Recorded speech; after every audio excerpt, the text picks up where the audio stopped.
کرنے کا۔ ان کے گھر کے بالکل سامنے زمین تھی خالی پڑی ہوئی، آپ صلی اللہ علیہ وسلم نے کہا کہ میں اس خالی زمین پر مسجد تعمیر کرنا چاہتا ہوں۔ یہ کس کی زمین ہے؟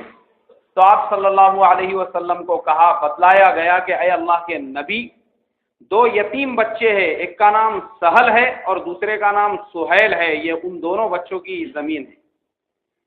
آپ صلی اللہ علیہ وسلم نے کہا کہ ٹھیک ہے، میں ان بچوں سے اس زمین کو خرید کر یہاں پہ مسجد تعمیر کرنا چاہتا ہوں۔ لوگوں نے کہا کہ حضور، ان کے قبیلے والوں نے، کوئی حرج کی بات نہیں ہے، بہت بڑی زمین ہے، آپ تھوڑی سی زمین میں مسجد بنا سکتے ہو، کوئی روکنے والا نہیں ہے۔ آپ نے کہا نہیں، میں ایسے مسجد نہیں بناؤں گا۔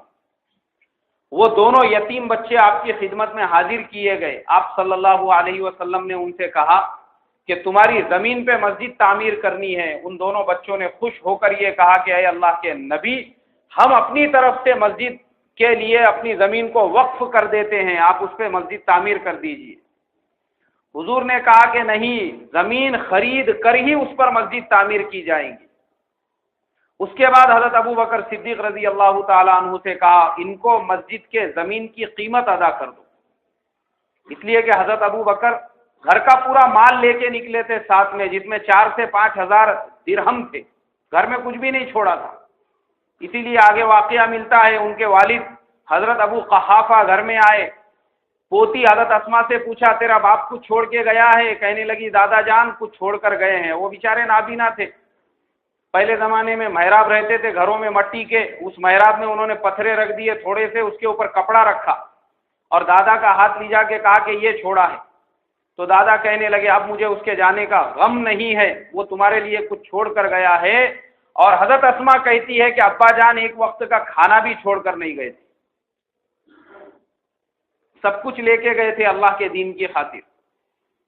اللہ کے نبی نے جیسے ہی حکم دیا، حضرت ابو بکر صدیق رضی اللہ تعالیٰ عنہ نے اس زمین کی قیمت ادا کر دی، اور اس کے بعد اس زمین کے اوپر مسجد کا کام شروع ہوا۔ میں جب بھی یہ واقعہ سناتا ہوں اس کے بعد ہمیشہ یہ بات بولتا ہوں کہ مسجد کے لیے زمین کا خریدنا ضروری ہے۔ پھکٹ کی زمین پر مسجد تعمیر نہیں کی جا سکتی، چاہے وہ کارپوریشن کی زمین ہو، آتی کرمن کی ہوئی زمین ہو، روڈ بازو میں ہے، زمین گھیر کے مسجد بنا دی گئی ہو، ایسی مسجدوں میں نماز نہیں ہوں گی، کیونکہ یہ ظلم ہے، جبر ہے۔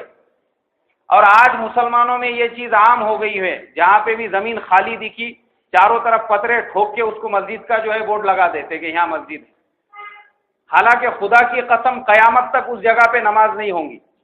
وہ آپ کے باپ کی خریدی ہوئی زمین نہیں ہے، وہ کارپوریشن کی زمین ہے، وہ کینٹونمنٹ بورڈ کی زمین ہے، وہ کسی کے ملکیت کی زمین ہے، وہ کسی کے مال کی حق کی زمین ہے۔ آپ کو مسجد بنانے کا شوق ہے، پہلے پیسے دے کے زمین خریدو، اس کو باضابطہ گورنمنٹ کے پاس رجسٹریشن کراؤ، اور اس کے بعد اس زمین کے اوپر مسجد تعمیر کرو۔ مسجد بنانے کا یہ صحیح طریقہ ہے، یہ ہمارے اسلام نے ہم کو سکھایا ہے۔ جو ابھی میں نے آپ کو واقعہ سنایا کہ وہ دونوں یتیم بچوں نے کہا حضور ہماری زمین لے لو، پھکٹ میں دینے کو تیار تھے، مگر پھر بھی اللہ کے پیارے نبی صلی اللہ علیہ وسلم نے کہا میں بغیر خریدے کے زمین پر مسجد نہیں تعمیر کروں گا۔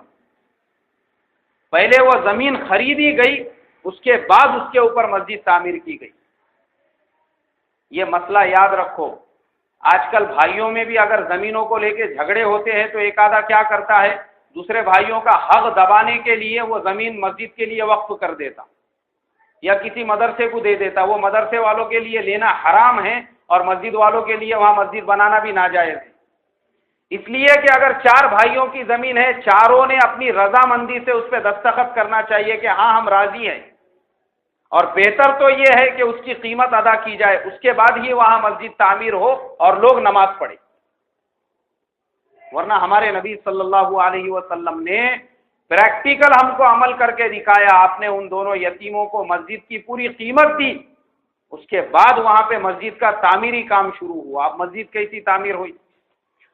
اللہ کے نبی صلی اللہ علیہ وسلم خود اپنے ہاتھوں سے اور آپ کے جانثار صحابہ وہ کیچڑ کلاتے تھے، پتھروں کو رکھتے تھے، اور پوری دیواریں جو ہے وہ کیچڑ سے بنائی گئی۔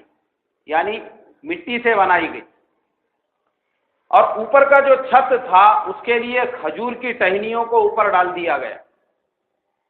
چٹائیوں کا تو وہ زمانے میں کوئی تصور نہیں تھا، اس لیے ریت کے اوپر لوگ نماز پڑھتے تھے، یعنی خالی زمین کے اوپر نماز پڑھی جاتی تھی۔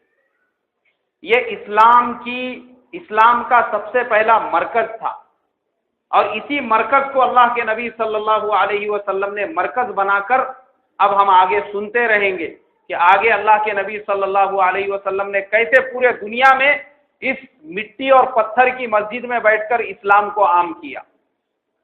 مدینے میں پہنچنے کے بعد آپ کا سب سے پہلا کام تھا کہ وہاں پر آپس میں اتحاد پیدا کرنا، اتفاق پیدا کرنا۔ آپ نے وہی کام کیا۔ مسجد کی تعمیر ہونے کے بعد جتنے قبیلے تھے آپ ہر قبیلے میں جاتے اور ان لوگوں کے ساتھ میں ایک معاہدہ کرتے کہ ہمارے تمہارے درمیان اب کبھی جنگ نہیں ہوں گی، ان کو اپنے ساتھ کرتے، اور سب کو آپ صلی اللہ علیہ وسلم نے یہ عزم اور ارادہ کیا تھا کہ سب کو ساتھ میں لے کر چلیں گے، تاکہ باہر کا کوئی آدمی مدینے پر حملہ کرنے کا ارادہ کرے تو مدینے والوں میں آپس میں اتحاد ہونا چاہیے، اتفاق ہونا چاہیے، آپس میں جوڑ ہونا چاہیے، تاکہ پھر وہ باہر والوں کا مقابلہ کر سکے۔ یہاں تک کہ اللہ کے نبی صلی اللہ علیہ وسلم نے یہود کے ساتھ میں بھی معاہدہ کیا کہ مدینے کے باہر سے اگر کوئی مدینے پر حملہ کرتا ہے تو مسلمان اور باقی قبیلے اور یہود سب مل کر اس کا مقابلہ کریں گے۔ یہ سارے معاہدے آپ صلی اللہ علیہ وسلم نے پہلے سال میں کیے۔ اب اگلا جو سال ہے ہجرت کے بعد کا دوسرا سال، جس میں سب سے پہلی اسلام کی جو جنگ ہوئی تھی جس کو غزوہ بدر کہا جاتا ہے، اس کا پورا مکمل واقعہ انشاءاللہ اگلے ہفتے بیان ہوگا۔ تو آپ تمام لوگوں سے درخواست ہے کہ جیسے آپ لوگ اب تک سیرت کا سلسلہ سن رہے ہیں، آگے بھی آپ اس کو اچھی طرح سے محفوظ کرنا چاہتے ہیں اپنے ذہنوں میں، تو وقت کی پابندی کرتے ہوئے 1 بجے پہنچنے کی فکر کریں۔